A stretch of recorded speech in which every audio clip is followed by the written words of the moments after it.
پاکستان کو اب ذہنی غلامی سے نکلنا ہے اور اپنا مستقبل بنانا ہے۔ کرپٹ لوگوں سے ریکور کیا گیا پیسہ قانون پاس کر کے تعلیم پر لگایا جانا چاہیے۔ وزیر اعظم عمران خان کی تجویز۔ عمران خان نے ہری پور میں پاک آسٹریا فیکویٹ شولے institute of applied science and technology کا افتتاح کر دیا۔ یونیورسٹی میں مصنوعی ذہانت اور انجینئرنگ کی تعلیم دی جائے گی۔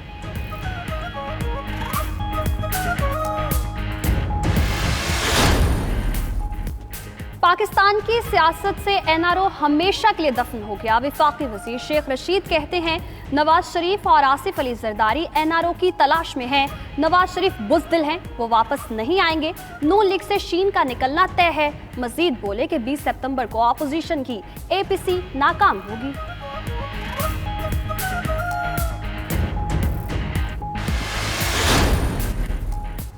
آٹے کی قیمت 8-10 دن میں اپنی پرانی سطح پر آ جائے گی۔ اسپیکر اسد کیسر نے عوام کو نوید سنا دی۔ پشاور لیڈی ریڈنگ اسپتال میں میڈیا ٹاک کی کہ حکومت کو مسائل کا احساس ہے، عوامی توقعات پر پورا اتریں گے۔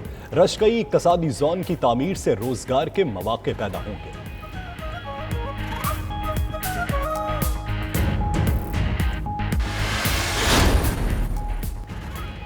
کراچی کے شہریوں کے لیے دوہری مصیبت۔ گرمی کے ساتھ لوڈ شیڈنگ کا دورانیہ بھی طویل ہو گیا۔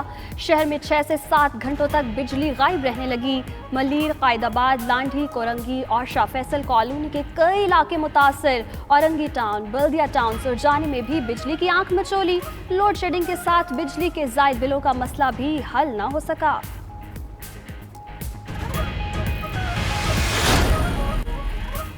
جعلی اکاؤنٹس کیس سے متعلق 3 ضمنی ریفرنسز خارج کرنے کی درخواستیں۔ آصف علی زرداری کی درخواستوں پر فریقین کے دلائل مکمل۔ احتساب عدالت اسلام آباد فیصلہ کل سنائے گی۔ نیب نے ریفرنسز خارج کرنے کی درخواستوں کی مخالفت کی۔ ڈپٹی پراسیکیوٹر جنرل نیب نے کہا ضمنی ریفرنس دائر کرنا غیر قانونی نہیں۔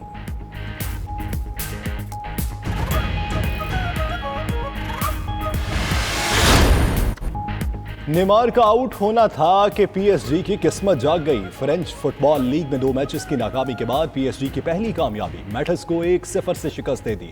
پی ایس جی کے سٹار پلیئر نیمار جھگڑا کرنے پر 2 میچز کی پابندی کے باعث میچ نہ کھیل سکے۔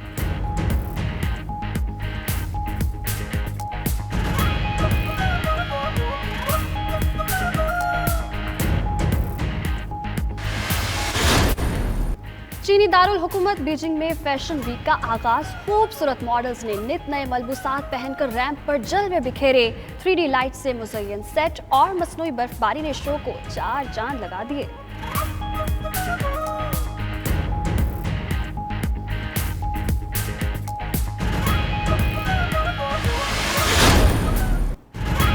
اور ملی نغموں، غزلوں اور کلاسیکل گیتوں کے نامور گائک استاد امانت علی خان کی 46ویں برسی۔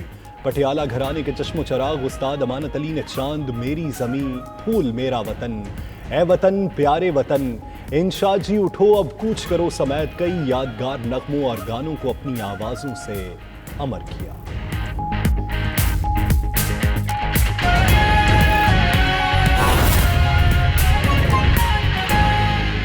نے بڑا کوئی کام کیا یا میں جیت گیا یا میں نے کوئی یونیورسٹی بنائی۔ انسان کوشش کرتا ہے، اللہ نے انسان کے ہاتھ میں کوشش رکھی ہے، کامیابی تو وہ دیتا ہے۔ تو یہ جو آپ نے ابھی بڑی اچھی باتیں کی کہ ہمارا جو بیسکلی آپ نے یہ کہا کہ وہ جو راستہ ہے پاکستان کو، اس راستے پہ چلنا چاہیے جس پہ پاکستان کو ایک اللہ عظیم قوم بنائے گا۔ ہم وہ راستہ ڈھونڈ رہے ہیں، وہ راستہ جو کہ قائد اعظم جس کی بات کرتے تھے، جو علامہ اقبال جس کی خواب دیکھتے رہے، وہ جو راستہ تھا اس راستے سے ہم بڑی دور نکل گئے۔ اور اس کی ایک بہت بڑی وجہ ہے کہ ہمیں ایک بڑی جلدی 15-20 سال کے بعد ایک ڈپینڈنسی سنڈرم آ گیا کہ ہمیں اپنے اوپر کانفیڈنس چلا گیا۔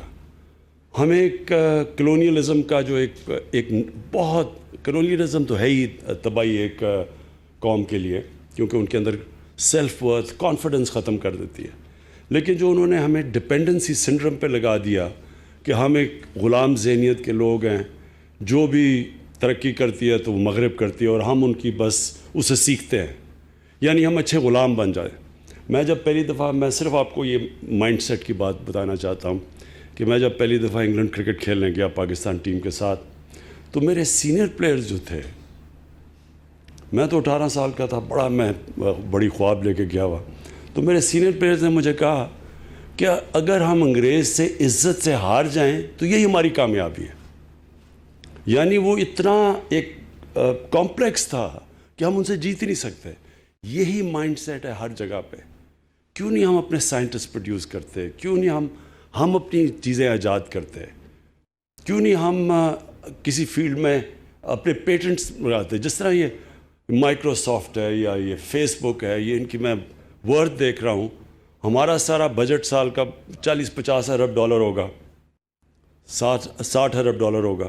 اس کی ایک کمپنی کی ورتھ 2000 ارب ڈالر ہے. کیونکہ جو آپ نے بات کی کہ وہ ٹیکنالوجی، انوویشن اس طرف نکل گئے ہیں، اور ہم ایک بس جو وہاں سے ہمیں چیز آتی، ہم کاپیز بن گئے ہیں، ہم کاپی کرتے ہیں. تو یہ جو خواب تھی آپ نے ڈاکٹر صاحب، مجھے بہت پہلے میں ابھی ہمیں گورنمنٹ نہیں ملی تھی کے پی میں، تب سے آپ وہ بات کرتے تھے کہ یہاں ہمیں سیٹ اپ کرنی ہے جوائنٹ کولیبوریشن سے باہر 8 یا 9 یونیورسٹیز کوالٹی کی. مجھے یاد ہے یہ بھی آپ کہتے تھے، اور آپ نے پھر ٹھیک کہا کہ پھر پیپلز پارٹی کی گورنمنٹ آ گئی اور پھر وہ کہتے ہیں دا ریسٹ از ہسٹری. تو اب ہے ٹائم کہ ہم اسی راستے پہ جائیں جس راستے پہ پاکستان کو آتے ساتھ ہی جانا چاہیے تھا جب ہمارا ملک بنا. اور بدقسمتی سے ہمارے جو قائد اعظم تھے وہ زیادہ دیر زندہ نہ رہ سکے، کیونکہ مجھے پورا کانفیڈنس ہے جو ان کی سوچ تھی انہوں نے ہمیں اس راستے پہ لگا دینا تھا. وہ راستہ ہے اب کہ پاکستان اب اپنا راستہ بنائے، ہم اپنے ذہنوں کو آزاد کریں کہ ہم کوئی اچھے غلام نہیں بننا چاہتے، ہم ایجاد کرنا چاہتے ہیں، ہم نیا راستہ ڈھونڈنا چاہتے ہیں، اپنا راستہ. اور وہ آئے گا سائنس اور ٹیکنالوجی سے، نالج اکانومی سے، وہ تعلیم سے آئے گا. ہماری دو بڑی ایڈوانٹیجز ہیں. ایک کہ ہمارا دنیا میں سیکنڈ ینگسٹ پاپولیشن ہے، ایک ینگ آبادی ہے. دوسرا ہمارے پاس بڑا ٹیلنٹ ہے. جس طرح ڈاکٹر صاحب نے کہا کہ جب آپ دیکھتے ہیں ہمارے او لیولز اور اے لیولز میں بچوں کی پرفارمنس، تو اس دنیا میں کمپیٹ کرتے ہیں.